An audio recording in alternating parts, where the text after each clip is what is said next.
and former Deputy Assistant Secretary of State Joel Rubin. Before this Trump and Putin phone call, Russia launched its biggest drone attack on Ukraine since the start of this war. Putin told state TV that Russia's going to win this war. What does that tell you about Putin's approach to these talks? Does he think he has leverage? You know, Anna, it means that Putin thinks he's in the driver's seat. This is a weak policy.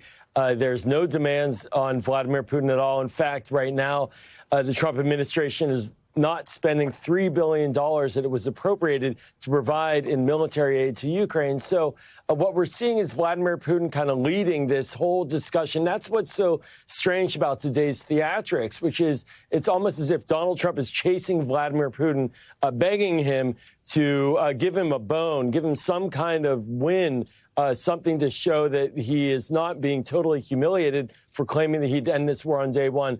But he hasn't, and it's an imbalanced policy. It needs to be rebalanced. The Congress is standing up, saying it will move on sanctions, and President Trump should move on those sanctions.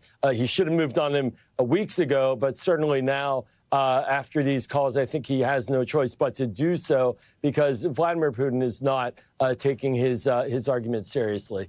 Joel, what are your thoughts on getting Trump and Putin in the same room? How would you be advising the president to handle that scenario? What red flags or red lines would you be concerned about?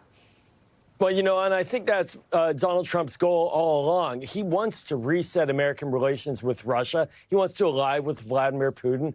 This war with Ukraine is an irritant. It's a sort of a stumbling block to getting that alliance going. And quite frankly, I don't know why we would bet on a dying horse. Look, we just had elections in Romania yesterday where the population voted for a centrist candidate, not the Kremlin candidate. The European Union is now getting closer to Britain after Brexit. Democratic allies of the United States do not want to be allied with Vladimir Putin. So doing a phone call and then a meeting with Vladimir Putin for not stopping this war really does signify that Donald Trump doesn't want the war as the primary concern. What he wants is the U.S. allied with Russia. And that should concern all of us. Well, we heard the vice president essentially say there could come a day where the U.S. just pulls out of this altogether. What's the risk if that happens?